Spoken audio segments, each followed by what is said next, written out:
Guys, welcome to another week of the Educated Homebuyer Live. It's Wednesday. It's 5 p.m. It's time for Josh and I to answer your mortgage and real estate related questions to help you guys become the educated homebuyer. So, Josh, since last Wednesday, absolutely nothing has changed in the market. We're essentially sitting in the same exact place as we were back then. For the most part, we saw a little bit of improvement towards the end of the week, given a little bit of it back, but I don't think we're going to see much of a change overall in the dynamics, the rates. So with that, what do you have to offer the listeners this week? It's Wing Wednesday. Where are you going to get your wings tonight? You know, I'm not going to Wing Nuts because sadly they are out of business. You know how many people I've met that I never knew went there? And we the all best have the wings same conversation ever and the worst management. All it took was someone with a pulse and an IQ of 92, and they would still be in business because those wings were so good. Agreed. If you're listening to this, there is an opportunity in the market to open a good wing place, like a Wing Nuts. Just still the concept. Do the same thing. It's really simple, guys. Anyway, that's not why you're here. You're here to talk real estate. You're here to talk mortgage. But before we do that, as we always do, we're going to look at some charts. While we're doing that, if you do have questions, I would ask that you start putting them in the comments now so that we can address those. Kevin's already here. Kevin's here. I was about to say my feelings are hurt. Kevin has not introduced himself, and Willing hasn't asked 4 crazy questions yet. So I was like, what is going on? Yeah. So we have 2 of our regulars already in the chat. Actually 3 at the moment. So let's get into some charts and then get into some questions and go from there. So Josh, let's pull up those charts and start looking. You're delayed, bro. You're delayed. You took them out of the thing. My finger was not on the trigger. That Pearl Jam concert took it out of me last night. I'm a little not up to speed. We'll let you tell the viewers about that in a bit. So we always start with inventory. This week, 578,000 single-family homes are unsold on the market. It's up 1.7 from last week and 36% more than a year ago. But here's the thing. So this all comes from Mike Simonson, who Altos Research, Housing Wire bought Altos. So these are his comments. I just read them. He does it better than I can say. So with that, he says, like price cuts, inventory growth is localized, much more in the South than in the Northeast. As of this week, every state in the country has more inventory than last year. Nevada and New York just flipped positive this week. Inventory growth is everywhere. So that is a positive thing to see. If you notice this chart, we're missing Orange County and Huntington Beach data. What happened? We put it on its own little chart here because we have our own data that we've been aggregating over the last year or so. So Orange County currently sitting at 2,573 homes. Huntington Beach, 145. So down in the bottom right, you'll see week over week, Orange County increased 2.57%. Huntington Beach is actually down 4.14% week over week. So we're going to do these every week. You're going to be able to keep track of those markets. If you're here local, if you're anywhere else, I apologize. The best we can do is give you this from Calculated Risk. So Calculated Risk comes out with his housing reports. He typically does it 3 to 4 times a month. It's always from the month prior because that's how long it takes to get the data. It's about a month old. But the 4th reading or the 4th report from April for new listings essentially showed most markets are still down from 2019 levels, with really the only exception here still being Jacksonville, up 26.2% from 2019, up 55.6% year over year. So I like to pay attention to those last 2 columns. Year over year is important. More importantly, how did we look prior to the pandemic? Because that was a more normal market. And as you can see, on an average, we're still down. Weekly change, we went from 568,471 to 578,016. We now have the new peak in inventory, which came in 2024, now sitting at 578,000 homes. So very, very important to note. That'll take us into the new listings data. So new listings volume. Mike seems to think that volume has peaked for this year. Unfortunately, the April end timing is not unusual, but I was hoping for a few more weeks for seller growth. He says 68,000 new listings unsold. That's up 13% year over 13% year over year. Plus, there was another 16,000 that already went into contracts. So in total, 5% more than the same week back in 2023. This takes us into the calculated risk showing active inventory. Actually, did I put active inventory in here twice, Josh? Oh, the new listings data should have been the one that I'm talking now. So these are reversed. So Jeb, I'm glad that you go. Hold on, though. Go back to that, because one thing that doesn't make sense to me, just with my limited knowledge of Florida, that's Jacksonville. The Southwest Florida, the stuff on the Gulf, the stuff that got destroyed in the hurricane is where we're having the most issues. Jacksonville is newer relative to parts of Southwest Florida or South Florida, and especially Southwest Florida. That's kind of interesting to me that they're having some of the same issues. But yeah, and I think they encompass Jacksonville. I think they probably throw Tampa in there, like some areas that are right around Jacksonville. They're kind of the same market, would be my guess. Is it's kind of all kind of thrown Tampa's on the other side of the state. Jacksonville is up. No, You're from North Carolina. Jacksonville is almost in North Carolina. I thought Tampa was near Jacksonville. Is it not? No, Tampa. Orlando's near Jacksonville. Okay, something's near Jacksonville. Disneyland somewhere near Jacksonville. Yeah, I have no idea. There we go. Anyway, just disregard. You can tell Jeb's from North Carolina, but doesn't pay attention to anything around. We didn't go down there, dude. Those you didn't go to Daytona for spring break, MTV Spring Break 86? We weren't allowed to. We went to Cancun. Oh, yeah. Right. Anyway, so active inventory should have been the first chart I showed. New listing should have been this one. So you can kind of reverse, look at them. So you can see active inventory is still down 26.4% on average compared to 2019, but still up 31.7% year over year. So inventory is increasing, still down from a more normal time in the market, which is going to take us into median home price. So the median home price of all homes on the market right now, $450,000. That's unchanged from a year ago and 2 years ago. June 2022 was the absolute peak for home prices in this cycle as of right now. Weekly, per the horrible metric that is median home price. Agreed.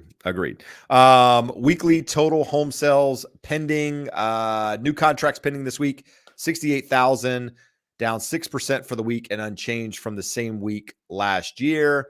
And then that's going to take us into price cuts. So price cuts, 34.4% of the market has taken a price cut from original list price. That doesn't mean prices are down 34%. It just means if my price was $500,000 and I lowered it to $499,900, a drop of $100, that now registers as a price cut. So 1/3 of the homes on the market, just over 1/3, have some sort of price reduction.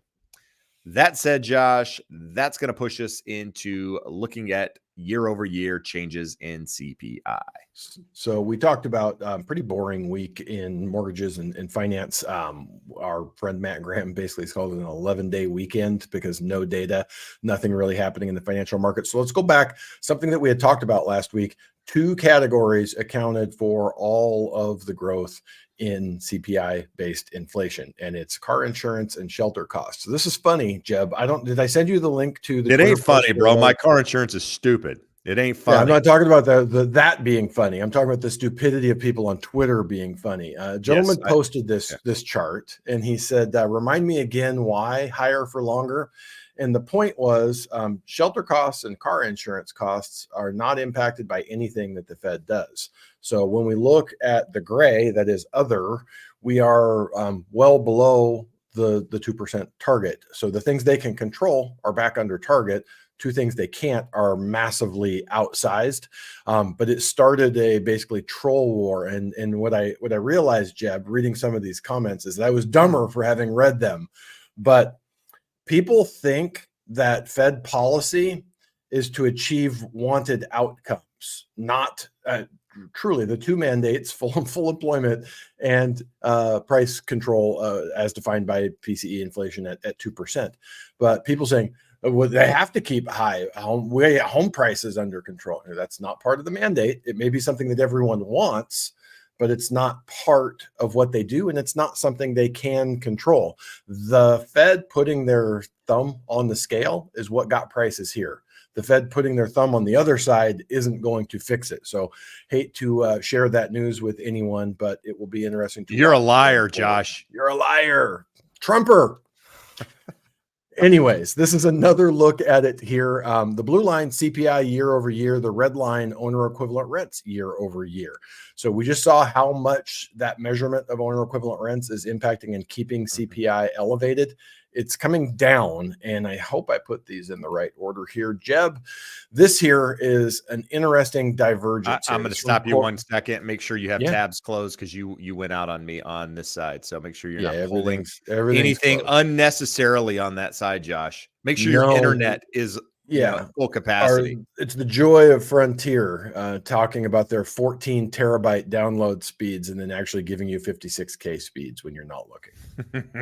For you kids at home don't know what 56K modem or 28.8 modems, better yet, they were fun little things that used to squeak and make pages load in 14 minutes. So this here, Jeb, is from CoreLogic and just showing a divergence in rents for single family attached versus detached. So if you're in an apartment attached to other people, rents are getting cheaper. If you're wanting a single family home, rents are not really getting cheaper. Definitely down. Rent increases are down from those big spikes, but we're actually seeing decreases in attached units while we're still here, 3.5%, 4% year over year increases for single family homes, and not likely to change anytime soon because we're not building enough homes. Just like it's hard to find homes to buy, hard to find homes to rent. So home prices and home rents are both high. Fannie Mae came out with their economic forecast, Jeb. Not that their economists are any better than anyone else's economists, but they're professional economists that are trained and paid to follow this stuff. So some interesting things here. They have their projection for core PCE throughout 2024 being at 2.7, 2.8, 2.8, dropping next year to 2.5, 2.3, 2.2, 2.2. So really, still, they think at the end of 2025 above that 2.0%. But then you look at GDP and they see GDP weakening to 1.8 in the third quarter, 1.5 in the fourth quarter, but then magically picking up again somewhere to 2%. If the economy slows that much, I have a hard time believing that inflation isn't going to moderate more than this. So we may not see the economy cool more than what they're expecting or as much as what they're expecting, but I have a hard time squaring the two of those. And the most interesting one is they see core PCE moderating down to 2.2%, but they see no movement in the 10-year treasury between now and the end of 2025. 4.6, 4.7, 4.6, 4.6, 4.6, 4.6. So what that tells me, Jeb, is they have given up on forecasting. They just said it's going to be whatever it is today. Yeah, sure. I mean, our forecasts and their forecasts are about as equal. They're in the same ballpark, and we don't get paid for them. Forecasts are like, opinions. So this is an interesting look here. This is using Fred data. Someone went through and basically said median weekly nominal earnings. So gas. The all formulation gas price divided by median weekly nominal earnings. So people freak out. They go to the pump and they go, "Oh my God, you guys around the rest of the country go, what are you talking about? Gas is not $5 a gallon." In the communist state of California, we have $5 a gallon gas. So for those of you who are in California, you pull in and see your $5 a gallon gas. It is very high, but as a percentage of wages, it's not low, but it's not historically high. We've had several periods where it was much higher than this. So we'll see where it goes from here. Jeb, we talked about last week, we had retail sales strong. And this is another chart saying retail sales still strong. I added that dashed line there so you could see pre-COVID and then post-COVID, we're kind of back to what normal is, but pre-COVID, we had 2% inflation. Now we have 4% inflation, depending on whose measure you use. So this is still not strong retail sales. It's dollar amount retail sales being held up or propped up by inflation in prices. But we saw, Jeb, I don't know if you saw this week, Target, what did they, 5,000 products? They're going to roll back prices, trying to compete with Walmart. Walmart said they're not raising prices. They're holding the line. Costco, same thing. So only time will tell, but we are seeing improvement. Jeb, this is the sad chart that last week we were very happy to point out that we had broken out at the bottom of our little channel, our angry red channel of rising interest rates, and we are back in it now. So we're at the bottom, pushing along the bottom. We need a firm and definitive breakout before anyone can say that we're out of the woods and we're not going to see higher interest rates. So you're saying we haven't peaked yet? I'm saying there's a possibility. See, I have us out. I have us out of the thing, but that's it. It could be the difference between Heikinashi and your normal candlesticks. Yep. But in the real world, what does that equate to? 30-year fixed 7.09 for the really well qualified borrowers. We have a listener to the show purchased this week 6.875 with 20% down, 800 credit score. So could be better than this, but plus or minus 7%. And FHA stuff, FHA is going to be way better than this, 6.64. We've been looking at most people with 640 plus credit scores in the 6.375 range. But your mileage may vary depending on your qualifications and who you are working with. Awesome, Josh. Can you put us back to our normal? There we go. So with that, guys, 1530. One thing we didn't put any charts in there is, you sent me some information this week from one of the newsletters that you subscribe to, just showing how rents are exceeding wage growth. And in some areas of the country, it's substantial. Florida, parts of Florida was one of them. Was it Jacksonville? It was one of those markets. It was like maybe Tampa. They're right next to each other. Tampa. Hey, it was actually Tampa. They might. Hell, I don't know Florida. I just know what's at the southern tip of Florida. That said, I threw some information in school, our community, which is linked below, that kind of goes over that. It's a really interesting data. There's some really interesting charts in there. If you're interested in additional stuff that we don't talk about here that is affecting the economy, affecting the market, affects you, your pocketbook, all of that stuff, subscribe to the community. It's $5 a month. It's really cheap, and you get access to us. In fact, Josh, we're teetering on the idea of doing our additional live as part of that community versus StreamYard. So just so you know, that's in the works. We'll see if it comes to light or not, but that's where we're headed at the moment. So anyway, dangling the carrot to get it's out there. Join our lovely community. That is correct, and help support the cause here. But another way you can support the cause, hitting thumbs up, subscribing to the channel if you're interested. This past week, Josh, what did we talk about on the podcast? We talked about interest rates. Locking your rate. We get a lot of questions, guys, on rate locks. When should you lock? How do you lock? Why should you lock? Should I lock now? Should I lock later? What costs are involved? All of those. We answer them in a 30-plus minute episode. That's all we talk about. It's rate locks. It's on the Educated Homebuyer channel. Check it out if you haven't done so already. Listen to it on Spotify. If you've listened and you liked, give us a review.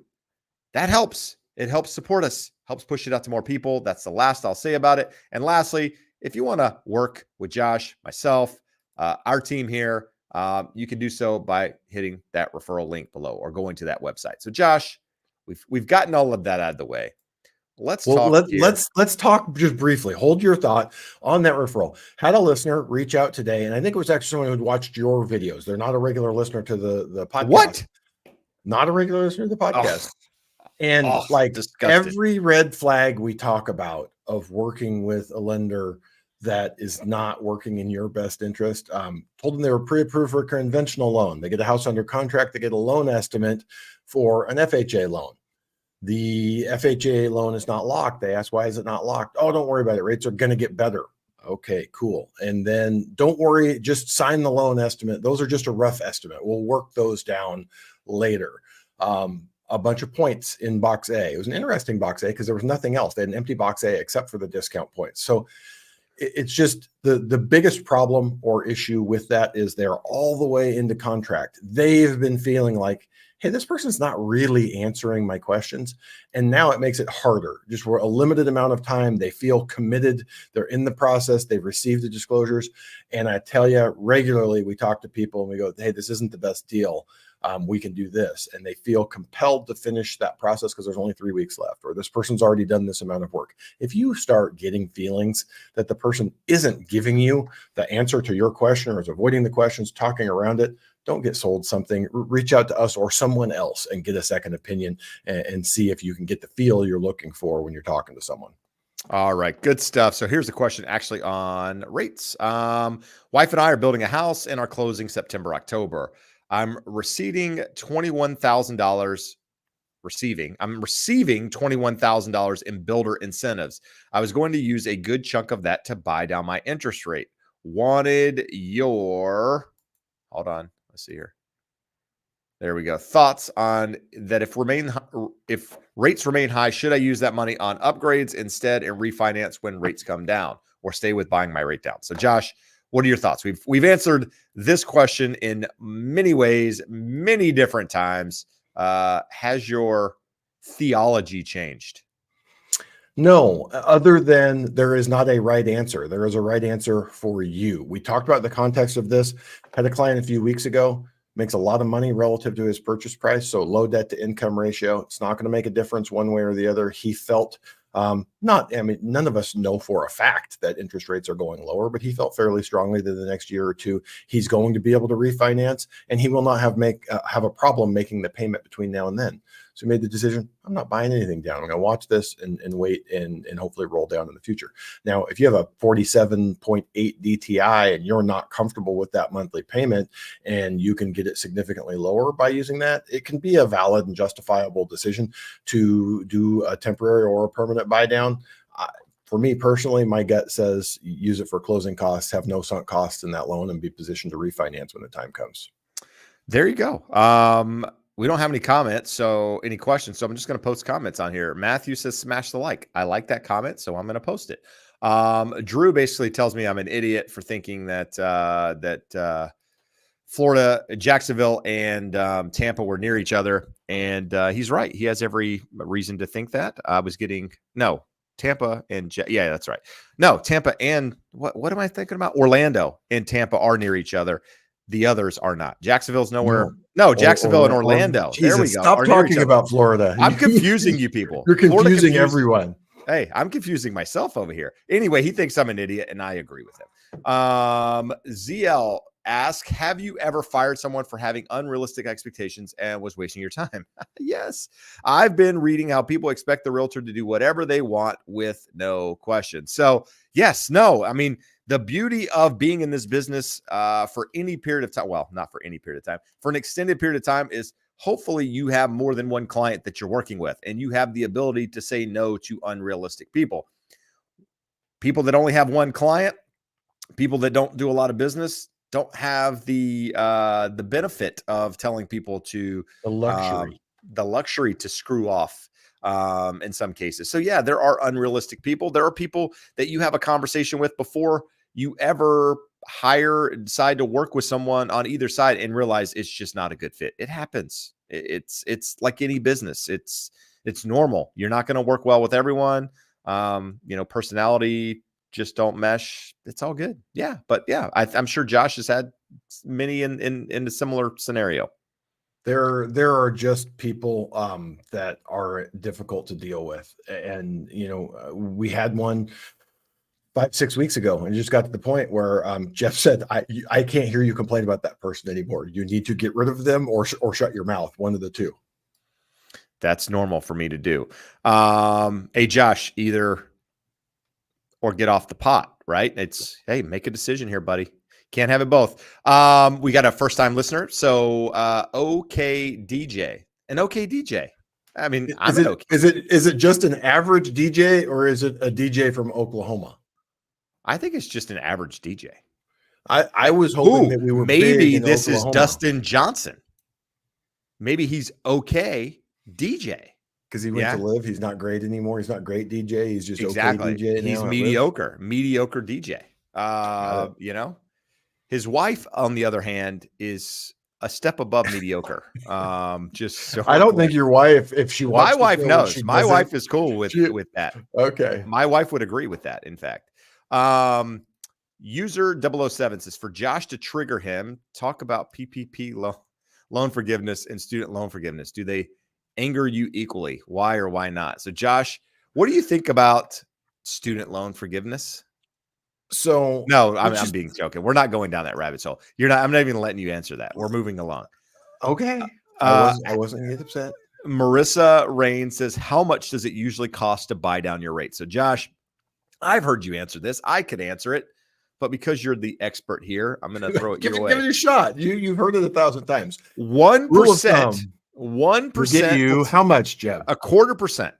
1/4% in interest rate. So if you had a $500,000 loan, if you had a $500,000 loan, 1% is 1% of the purchase price. So that's $5,000 would get you 0.25% lower on the interest rate. Typically speaking, sometimes a little bit less, sometimes maybe a bit more. Just really depends on the market at that time. And recently, we say the rate change has been a little bit abnormal in that lenders are trying to give you incentive to pay those points and buy the rate down. They want you to have a lower interest rate and some skin in the game so that you're less likely to refinance and take that loan away from them in the short run. There you go. We got Kim coming in asking, here in OC, home prices are going for $1 million or more. What is the top 3 affordable places outside of Orange County? So we have to take affordable. Fresno, Visalia, Tulare. There's 3 places. Yeah, but when we say affordable, what are we talking about? If it's $1 million here, is $800,000 affordable to you? Because if that's the case, then you can find homes in Corona. You can find homes in Riverside. You can find homes in other areas. But if affordable is $350,000, $400,000, closer to the national median home price, then you got to go to the areas that Josh mentioned. You got to go to Central California to be able to get anything near those prices here locally. And that's not even, I wouldn't consider that local. That's 3.5 hours from here, with no traffic. So, if you want to clarify, Kim, we can talk a little bit more about areas, but again, we're guessing to some degree. Clipsum Easy. This is a long time viewer here that hasn't been on here, in quite some time. At least maybe he's been, he just hasn't been asking questions. One of the original quote unquote supporters of the channel back in the day. So thank you for being here. Do you know why Canada does not offer fixed mortgages? I believe they only offer adjustable rate mortgages, which adjust every couple of years. Any idea why they go that route? Beneficial, etc. So Josh, do you know why we're the only country that really offers long-term fixed rate mortgages? No, but I will hazard a guess. All of ours are essentially guaranteed by the government. So Fannie, Freddie, FHA, VA, USDA, there is some type of government guarantee that incentivizes banks to lend on the long-term 30-year fixed rate. It's an anomaly around the globe. There are a handful of other countries, but most places either have purely adjustable or fixed for a term and become adjustable, or fixed for a term and have to be refinanced. So don't have a real great answer for you on that. All right. Let's see here. Desonic J 5672. I love how people come up with their names. Like, what is the 5672? What do we think that is, Josh? Where would you come up with 5672? 5672. Was that like you wanted that in Gmail and that's the one they referenced you? So you just said, that's going to be my nickname. That's me. I don't know. I'm not picking. I'm just asking. Maybe I use the D and the J. Maybe it's Dustin Johnson's brother, Sonic DJ 5672. I see where you're going with this. Or maybe DJ got pissed off and came back on as his other one, Yeah. Anyway, just went into escrow in Redondo Beach. Should I lock or float into this or next week? So Josh, we talked last Wednesday with essentially 11 days of no data. Right now, we still, have a good 4 to 5 days at least. PCE comes out next week.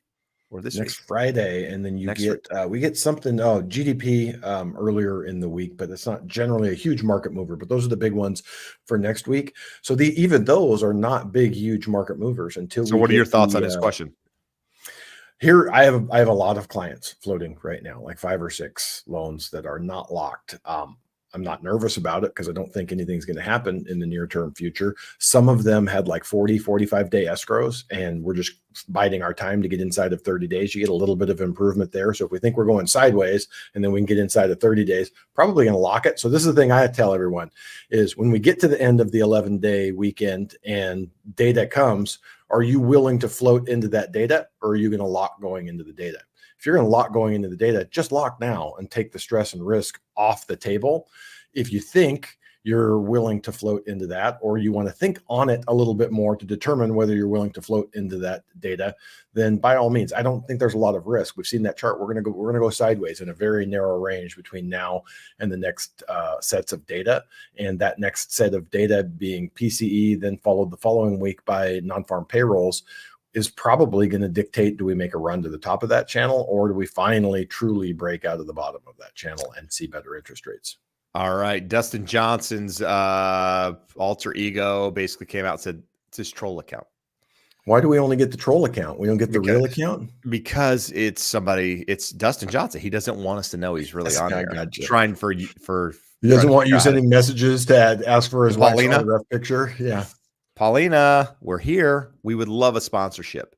ZL believes the 5672 is his pin to his bank account. I think that's probably, fairly accurate. Let's see here.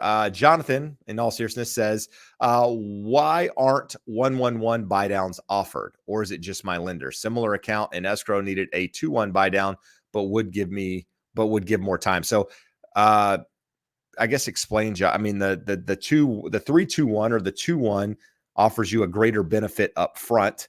So essentially what you're looking for in a 1-1-1 is just a temporary buy down for 3 years in that case. But does anyone do that, Josh? I've seen a few advertising a 1-1 buy down, so you get 2 years of the one. I don't know that I've seen anyone with a 1-1-1. If they're willing to do any type of buy down, they should be willing. They're willing to do a buy down. They should be willing to cooperate. It may just be software programming in their system, because they're just setting up this offset account for the money to go into to subsidize that payment for 24, 36 months.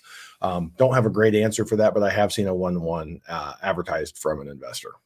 All right. I wanted to touch on this before user 007 leaves. Is PPP loan versus student such a controversial? No, it's not a controversial topic. I just didn't want Josh to go off on a tangent, and I wanted to answer questions. That's all it was.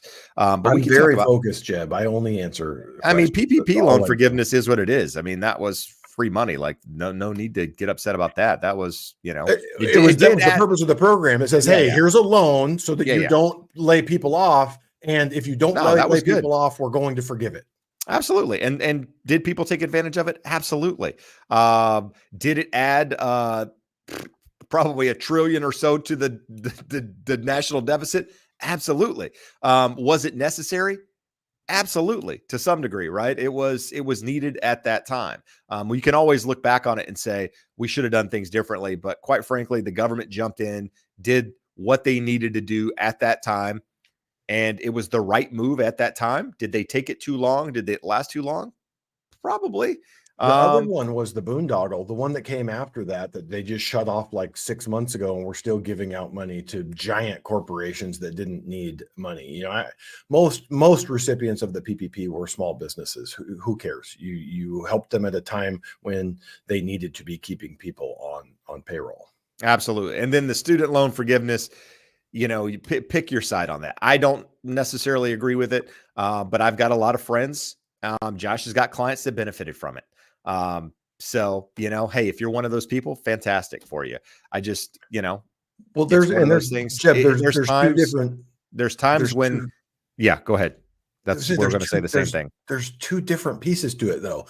There's Biden just saying, hey, you have student loans, I want to forgive them. And then there is the public servant loan forgiveness. Or if you give 10 years of your life to something that is suboptimal income wise. I have a set of borrowers we've done 3 or 4 loans for, husband and wife, and she had far more student loans than he did. They're both attorneys, and she had to go work for the government because it made more sense to do that for 10 years. So the government got a really smart, high performing attorney at a discount for 10 years, and she gets her student loans forgiven. That's a trade-off. Like, if you go and borrow money, we don't just go, hey, cool, you borrowed it, we don't think you should pay it back. Like, I just don't, it's not fair to the people that didn't borrow. It's not fair to the people that are paying theirs back, who have paid theirs back. There's just better ways of going about it. All right. And Dustin Johnson came back in and said he basically thinks I'm an idiot too, because I'm using my real name on the internet. Let's see if we can get 3 idiot calls from you. I mean, that's, I don't disagree with any of this. It's all very, accurate assumptions. There's a couple of questions here. One I have for Marcus. He says, in my area, starter homes are selling $90,000 over the asking. How is it in your area? What area are you talking about? And what are you referring to as starter homes? I would love to know where you're located and what price you're talking about. Starter homes in our area, unfortunately, at this point, are probably close to $1 million. I mean, if you're talking single family homes, the median home price where we're located here in Huntington Beach, or just say Orange County, is about 1.2 million. That 1.2 million in Huntington Beach gets you a 1,200 square foot single level home, 3-bedroom, 2-bath on maybe even sometimes a 4-2, same square footage, on a 6,000 square foot lot. So is that affordable? I don't think so. But that's what it is. It is what it is at the moment. So that's where we are. The two hottest market Jeb. There's two of us. Jebs are California and the Northeast. We help people in both places. I haven't seen anything go 90,000 over. Seen a lot of stuff 10, 15, 20, 40. I mean, I just sold one 100,000 over on 2 loans. We listed at $1,350,000. Okay, well over $1 million, right? So still less than 10%. Like much over. We're seeing things going as much as 10% over asking. If it's a desirable, well-priced property. The people in Pennsylvania, that are listeners of the show, they, I think what they're buying was listed for $545 and they paid $601, and then they listed their condo. They listed for $350 and they got $390. So, the only people that it's hurting are those trying to step on the property ladder. Those that own and are moving up, it's not such a big deal.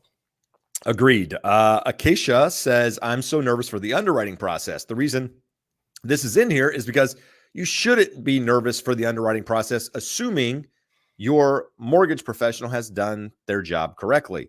If there's reason for nerves, I mean, maybe your loan officer said, hey, listen, this is tight. It may or may, then I get it. You should, maybe there is a little bit of nervousness there, but assuming you're a well-qualified buyer, and your loan officer has done what they're supposed to do, you shouldn't be having any nerve issues. Josh, this is a question here around something that we kind of talked about today a little bit on our podcast. We talked about refinancing, cash out refinancing specifically. It's going to drop in 2 weeks because we're actually a little bit ahead of schedule. But anyway, Caesar says, how do we contact you? So there's actually a referral link scrolling the bottom. If you just go to that link, type in your information, you'll get in touch with us. I want to reach out and weigh my options. Have a 2.25% on $140,000 loan with 15 years remaining. Loan 15-year. $140,000 left on a 15-year loan. Sorry. House is worth about $380 and want to pull out equity. Want to see if you should refinance our HELOC or do a home equity line of credit. So Josh, when you see this question, what's the first question you ask them? How much they're pulling out? 1,000%. If we want to go blended rate, what's the blended rate? Let's say that, that you want to go to 80%. So 380, you're talking, a $300,000 loan total. So we're talking 160 on top of the 140. If that's at 9%, somewhere ballpark in that at an 80% cash out, it's gonna be somewhere in that 9.5% range. Ouch. So when you look at that and blend it out, now you got half of it at 2.25, half of it at 9. So what does that give us? 5.5%, 6% blended. Still probably says second mortgage, but some people would say, I prefer simplicity. I just want one mortgage. Some people would say, hey, 140,000 of it on a 15-year. I'm not comfortable with that going to 80%. Now, if you say I want $50,000 and you owe 140 at 2.25, then that's a no-brainer. That's absolutely a second mortgage. So some of it comes down to your comfort level, risk tolerance, how much simplicity you want in your life versus being willing to tolerate a first and a second mortgage. All right, good stuff. Here's a good question. Real Estate Curious says, have a Florida condo worth $380. Mortgage balance of $160. Should I prepay my mortgage or save more? They go on to say that they are 60 years old and have about $615,000 in retirement assets. So Josh, at 60, would you prepay your mortgage with having roughly $200 and just over $200,000 in equity on that property? No, and there's another piece here that goes somewhat unsaid. 60 is generally prime earning years. the last 5, 10, 15 years of your career are generally your highest earning years. It's the time when you can use what little tax deductions, tax benefits you can get at a 160 loan amount. Maybe it doesn't even pay to itemize. So if you're not itemizing, that doesn't come into play. What return are you getting on your money? I'm assuming that you probably took this out during COVID. It's 3% interest rate, 3.5%, 4%. At that, there's no world in which I'm prepaying that. I want to grow the 615 much more than I want to pay off the 160. If you head into retirement and you go, hey, the day I retire, I want that done, cool. But if you're earning, saving, investing, keep maxing the investment. And then, Jeb, there we go. 82%. Yeah. I mean, if you got your, there you go. 82% chance. So if you got that 615 invested where you're making more than your interest rate, which I have to expect that you are in this environment, your mortgage is basically free. You know what I mean? It's like, why would you pay that thing off unless, you can do it quickly and use that money to, and, add at a higher or invest at a higher rate too. So again, depends on, how much your interest rate is there, but I agree with Josh. ZL is asking, am I the only one who skips houses for sale that are currently occupied by the owner? Is it preferred to move out to attract a better sales price? No. Typically the answer is no. If the home is in good shape, the home is, decluttered. If they take our advice and either declutter it, stage it, do that sort of thing, the homeowner can absolutely be there and it will not have any effect on the price. In some cases, it's better that the seller moves out, but most times that's not realistic because the seller would then have to rent something else. And it's a cost that they don't usually want to incur because it's impossible to say how long it's going to take to sell it and so on and so forth. So yes, you are, I'm going to guess, out of the norm, by only seeing homes that are vacant, but I can't speak on everybody's behalf. But it would greatly limit your options if you. Oh, absolutely. Yeah. No, I've never had a client say, I'm not going to see that property because it's occupied. So just, just experience on that side. David, another regular, says, was offered relocation to another state from California. Congratulations, David. What should I consider when trying to decide whether to pull out equity in our house or not to buy a home? Should I decide to move? So here's what I would say, and I'll give Josh the floor after that. If you're unfamiliar with the area, David, you don't know the area well, first time being there, maybe you've been there, don't really know the neighborhoods, whatever, I would almost tell you go there and rent for a period of time just to figure out the landscape, figure out to make sure you want to stay there for one, figure out the area that you want to be in before buying a home. A lot of people bought homes in areas they had never been to, never spent any time to during COVID. And I can tell you, regret wise, those people are probably at the top of the list, just because weather, neighborhood change, just difference, a lot of different things. So I would tell you, take your time, make sure it's where you want to be. You can always pull out equity later. Now, is it an investment property at that time? Is it a higher interest rate? That's something you have to consider. And that's where I'm going to throw it to Josh. It's basically everything that you said. Jeb, you and I have a mutual contact, mutual acquaintance that during all of the chaos said, I'm moving to rural Tennessee from Orange County, California. I believe they were back in Orange County before the first mortgage payment became due, and now they're a long distance landlord. So that is 100% true. Be very, very careful about buying before. I can't say it on the air, dummy. Not to put you on the spare. Yeah, I will tell you as soon as we are not talking to hundreds of people on the internet. But yeah, literally was back in Orange County before the first mortgage payment was due. But with that, look at it, consider, run the numbers. I mean, the numbers never lie. Figure out, okay, how much money do I need to buy where I'm going? If I buy, how much is that down payment taking away from my cash flow on the rental in California? And then what does that payment look like versus renting? A lot of parts of the country, with prices where they are, you can rent something really nice for what it would cost to own. And even if you did that for 12 months to get the lay of the land, make sure you like it there, all that fun stuff. And as Jeb said, you do end up changing the dynamics of what the cash out would look like. You might take the cash out and while you are in your home now and just put it in the bank for a while you are deciding what you want to do in the new market. Lots of options. So if you want to talk it through, give me a call. We can go through it off of air and go into great more detail. All right, guys, 45 minutes on the air. All we ask is that you hit the thumbs up, subscribe to the channel if you haven't done so. If you're listening on, you could be listening on the Educated Homebuyer podcast channel. You could be listening on Jeb Smith channel. If you're not subscribed to the other, it helps. So do that if you would. We would be grateful. And if you need Josh or myself, there's a referral link scrolling the bottom of the screen that'll get you in touch with us. We would love the opportunity to help you. We do this to provide education, but we also this is our career and we benefit from this. And we would love the opportunity to allow our expertise to stem further than just the TV or computer or phone that you're watching at the moment. So, number 7 says, if one were to win the California Dream for All program, how would they approach a new construction build? Josh, is there anything there that they need to do differently that you're aware of? I believe you have to close within 90 days. So it better be a builder that has a home ready for you. It can't be, hey, I'm putting it under contract and I got this reservation. I'm going to do it 7 or 8, 9 months from now. Don't quote me 100% on that, but my understanding is you have your funds reserved and you have 90 days to get a property under contract and closed. So if it's something that's taken 6, 12 months to build, it's not going to work for you. There you go. Outside of that, putting in an offer, I would think, most lenders, you're preparing your offer is not going to look any different. You should have something from the state that shows that you're actually They give you a voucher. All the won the lottery.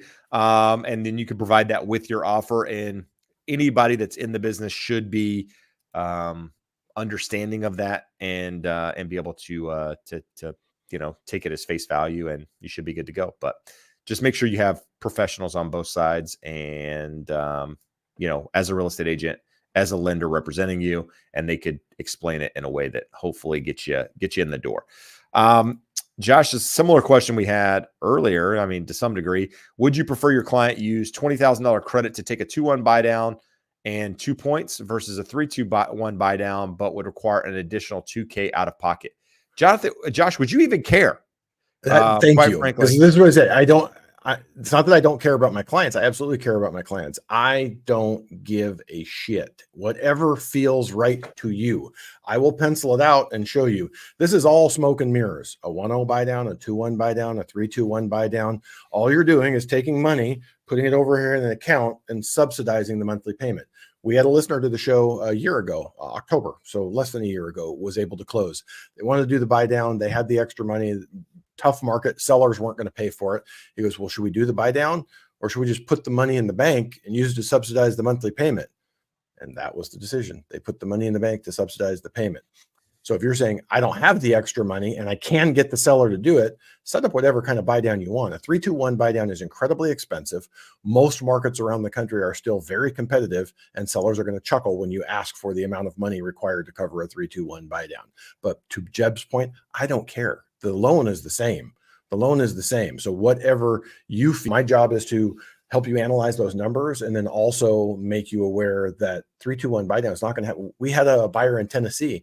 They were out writing offer after offer after offer with a 3-2-1 buy down. And we finally said, probably that's the problem, where you're getting multiple bids. I mean, it wasn't a crazy market where they're getting 5, 10, 15 bids, but everyone had 2 or 3 people competing on it. I said, everyone else is coming in and not asking for anything from the seller, and you're coming in and asking for like a ton of money in a credit. It is much, much, much more expensive, almost double the cost of a 2-1 buy down to do that 3-2-1. So from that perspective, I think they're all somewhat silly, but if the borrower wants it, that's all that matters. There you go. Marcus follows up to his question earlier, or to my question to him. Said he lives in Southern California. Starter homes are listed for $850, selling for $940. 3 to 4 bedrooms, 2 baths, 1,400 square foot home. So if you see more than one selling like that, then they're all underpriced, right? One here and there then, maybe competition, maybe whatever. But if you see multiple in an area that are all doing that, then they're all priced low, probably strategically to drive up the price on the property, would be my guess.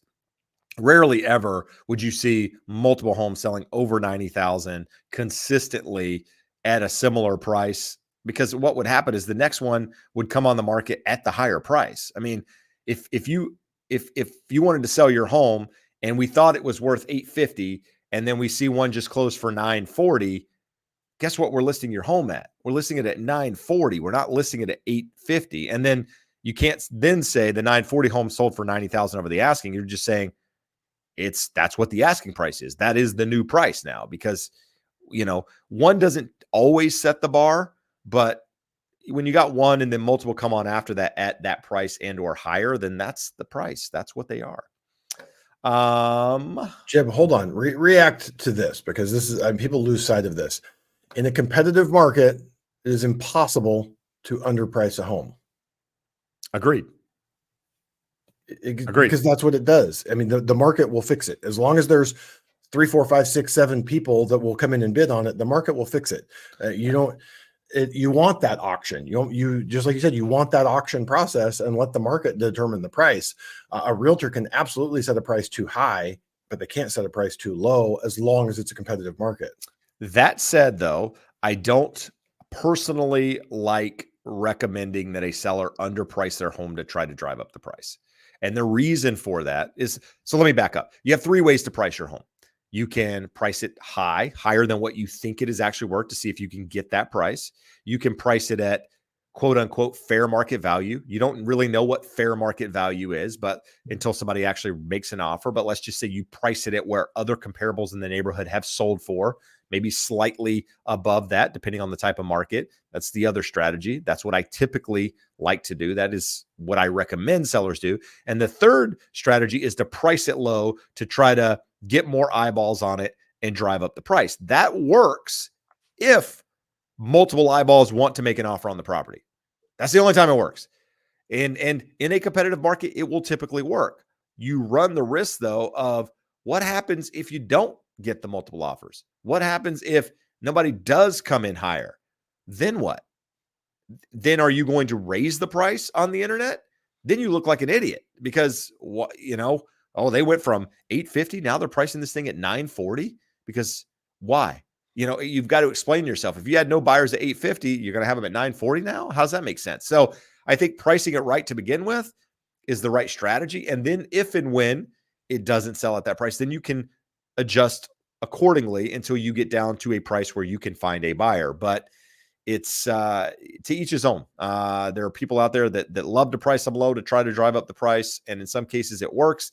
Other cases, you're getting the same price you would have had you priced it right to start. So Ryan says, who can afford multi-million-dollar starter homes in SoCal? Nobody, Josh.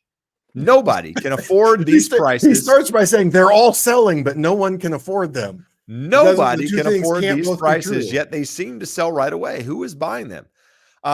So question that we get all the time. Hard to speak to the entire population directly who's buying these homes in Southern California. But, once a month, existing home sales report comes out. In fact, it came out today, Josh.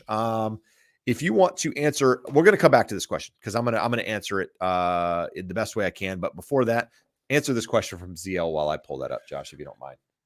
So any good guidelines to get approved by the automated underwriting system? 700 credit score here. Last year was denied by AUS. I believe it's because I had opened 2 credit cards within the last 2 months of the app. The best advice is getting with a really good loan officer that knows how to work the system as much as possible. I say as much as possible because all of the automated underwriting systems are a black box.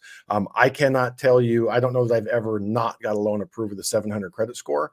I don't think it's taking into account and looking granularly at opening recent credit cards had zero impact on that. There is more going on there. The debt to income ratio was above and beyond what the automated underwriting system expected. And it will never decline someone.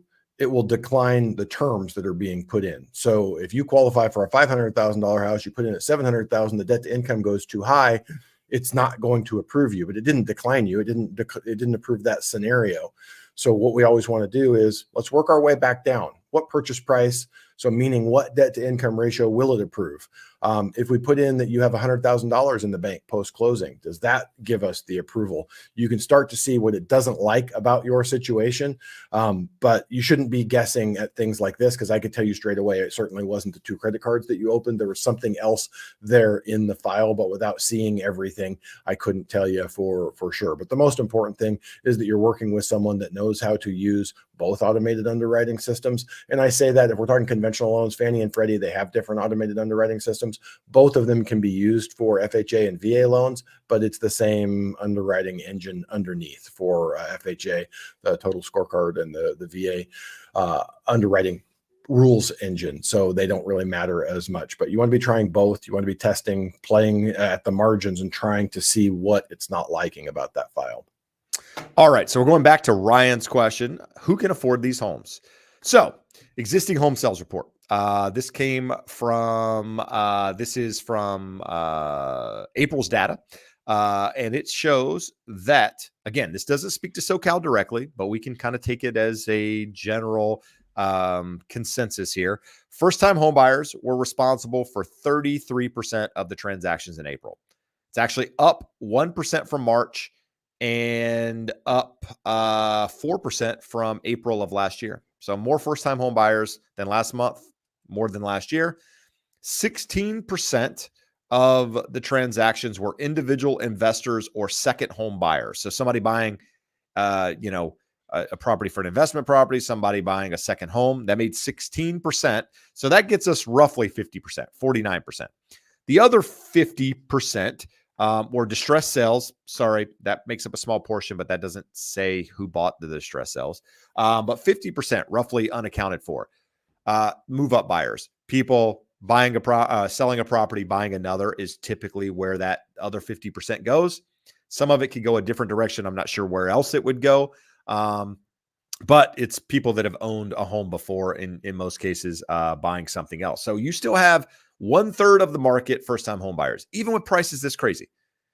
Even in the market that we're in right now, the last couple of properties I've sold here locally, parents have given kids money, and not just money. Like one of them was the parents gave them $1.55 million to buy it. I had another one where their offer actually wasn't accepted, but I was representing the seller. One of the offers was a cash offer at 1.7-ish million. I mean, price was 1.7, sorry. 1.7-ish million. The cash offer was also 1.7 million. That was from a family member giving their kids money. It's crazy, right? I mean, crazy. But these are still first-time home buyers, even though the money's coming from another source. So, Jeb, I got the contract today, 1.105, and parents are co-borrowing, not giving it down. The kids had the down, but we have a co-borrower. And here's the important thing to remember. The vast majority of these homes across Southern California were purchased at much lower prices with much lower interest rates. So what we're talking about, the homes are not unaffordable. The homes coming on the market are unaffordable to many of the buyers. There are so few of them that supply and demand. We have more able demand willing to purchase those homes than we have homes available. If we had 10 times as many homes on the market, we would have a problem, because you are correct. There are less buyers out there, but there are plenty of people who can and are willing to do it. Like what I would say, Ryan actually followed up, says, I'm a professional earning 6 figures, and many of my friends are as well, and we feel totally priced out of the SoCal market. So remember, 6 figures can be $101,000, it can be $950,000. A lot of my clients that are buying in Orange County right now, it's dual incomes.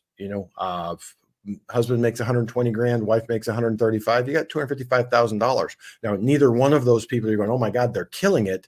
But together, they have buying power. They make $20,000 a month. So a $5,000, $6,000, $7,000, $8,000 house payment is not out of the question. It's not comfortable. They're not happy about it, but they're seeing the writing on the wall that supply isn't fixing itself, and there are enough people out there wanting to buy it. So it's just, you got to take a step back and say, this is part of the reason why we're seeing gentrification. Areas that people wouldn't usually used to live in, now they're like, that's what I can afford. I want to own a home, so I'm going to make that decision. And some people look at it and they go, I'm not willing to do that. I don't want to live there. I make six figures. That's not where a six-figure person lives. So I'm going to rent a luxury apartment here because that fits my lifestyle. So a lot of it is a personal decision and just what you value. Yeah. We have a friend, mutual friend, that rents in a luxury apartment. Does very well financially, business. I mean, they make really good money. Could he afford to purchase another home? My guess is, yeah, probably. But he decides to rent and has rented for the last couple of years. What he chooses to do? I have a buddy that's worth a lot of money that a couple years ago picked up and moved to Bali. He hadn't owned real estate in 10 plus years here in Southern California, and multimillionaire, has a ton of money. And said, I just don't, for whatever reason, decided not to buy. And eventually just picked up and left and went, and he's enjoying his life for a lot less money now. Some people, just depending on where you are in your life, it's not the right move. And that's okay. You just got to know where you're going to be, how you're going to retire, and all that good stuff, right? That's where it's at. Earn, save, invest. Yeah, and that exactly. saving and investing can mean buying a house, but it does not have to. We've gone through this on the show before, the other paths to it. If you are not going to own a home, if you're priced out of the market, if you're not comfortable with what you can buy, you got to get aggressive and be skilled and diligent with your saving and investing. There you go. I'm putting this up here because this is what you want from a seller. Is someone to be realistic. But what I also want to talk about is, well, let's just read the comment. So I just put my home on the market yesterday in Sacramento for $460,000. I wanted $550,000. I'm trusting my realtor since the comps say $450,000 to $470,000. Yes, the market will decide. The reason I put this up here is because, for one, made the right move. I think pricing at $460,000 based on what you said there is the right move. But if your home is truly worth $550,000, I know that's what you wanted. But if it was worth $550,000, then the market would tell you, based on the demand that you get, the offers that you get, the competition that you see, and probably drive up the price much higher than where you're listed. So, you wanted $550,000, you took the decision of the real estate agent. Assuming the real estate agent is accurate, you're going to sell somewhere around that asking price, maybe slightly higher, depending on the competition. If they were wrong and your price was actually the right price, you're probably still going to get it or somewhere close to it, just based on demand. I'm assuming Sacramento is still competitive, and I think that it is, just based on a couple of people I follow, but can't say for sure. Anyway, we've been on 1 hour and 1 minute, Josh. If you haven't done so, hit the thumbs up. Not a lot of questions tonight. There's people hiding. They're just listening. A lot of listeners. They're just getting educated. They're getting educated. Yes. They have their notes. They have their notebook out, taking notes. That's it. And these people are smart. That said, Josh, I think we can wrap this up. Nobody's jumping in. So Wing Wednesday. No, I want to. Well, you might head to Wednesday. I'm heading to. What is my wife was making soccer at the house? Football. I know. What was she making? I'm trying to think what was for dinner. I saw it before I left, and now I can't remember. Oh, burgers. I'm having a burger for dinner. I mean, I'm Burger Wednesday. Tell your wife it's not Burger Wednesday. It is for Jeb. I get to take. Okay, so we'll just go side note here. So my son, since there's not a lot of questions, my middle son turns 10 next week, and his favorite thing to eat, more so than anything else, is a steak. And so every year for the kids' birthdays, we take them to whatever their favorite food is. And so my oldest loves sushi, so we take him to sushi. My middle guy loves steak. And so what we've done over the last couple of years is that Dad takes him to steak. Even though Mom loves steak, I get to take him, which is awesome. So we've always done nice steakhouses. So tomorrow night we get to go to Mastro's. So we made a reservation at Mastro's. He gets to have a Mastro steak. I think I'm probably going to ruin this kid. His taste buds. You should have set him up at Sizzler. His taste buds are going to be ruined for life. But the biggest reward here, Josh, is that I also get to benefit from this. This is like a birthday present that you give away. You don't benefit. You get the bill at the end of the night. You're not benefiting. No. You don't see that. I get to eat a great steak with my son. That's the benefit. It costs money. You can't die with it, Josh.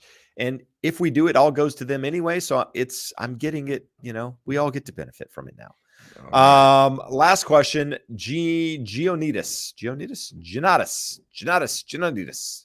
There's probably a way to say that I didn't. What's your take on seasonality? Seasonality is real. This is typically the time of the year where things start to slow down. Yes, it's the summertime. Yes, the summer is the hottest time of the year based on when most homes sell and close, but it's not the best time of the year for inventory come to the market. And so a lot of schools are getting out this week, next week, depending on where you're located in the country. We still have a month here in Huntington Beach before the kids get out. But with that, vacations, trips, camps, people doing different things, activities other than buying and selling homes, takes a back seat. The market slows down.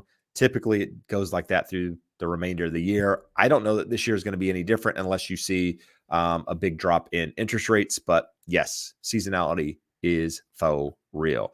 Did we do a whole episode on it, Jeb? I don't know that we did.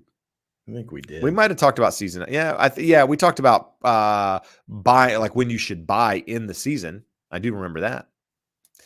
Anyway, we digress. Appreciate you guys being here. As always, appreciate the support every single week. If Josh or I can be of assistance to you, there's a referral link. Scroll in the bottom of this video. It's also in the description of the audio if you're on Spotify. If we could be of assistance, we would love that opportunity. Josh, take us out. Any final words? Give them some encouraging words. I'm going to dispel a myth, and we're going to answer one last question. ZL follows up. Does inflation hurt realtors and loan officers? You benefit from inflation from houses. This is a horrific lie that people think is true. I would be much better off, and I believe Jeb would too, if home prices were 30% lower, because I would do 100% more transactions, literally double the amount of transactions. Folks like, was it Scott or Ryan, with $100,000 income? If the $1 million house is $700,000, he's buying. Yeah, we got a lot. So this does not benefit me. Is that commission marginally higher?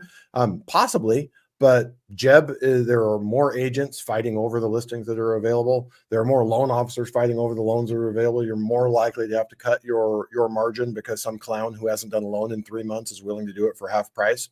So I don't think it's positive for anyone. So there is the answer. That's not the positive that we were all wanting to end on, but none of us. I'll go out with like inflation or appreciation. Okay, let's do it. I'll go out with a positive and recommend a book. I listened to this book. I didn't read it. I'm going to write it down because I forgot to write it down and I didn't remember. Leveling Up by Ryan Leake. Fantastic book. Josh and I read a lot. Josh reads more than I do, but kids at home kind of hurt the reading to some degree. But do listen to a lot of audio, read quite a bit. I would say it's in my top 3 books in the last 5 years. It's a really good book. Leveling up personally, professionally, just good stuff to be a better human, really. With that, be kind, work hard. We'll see you next week. Adios. Amigos.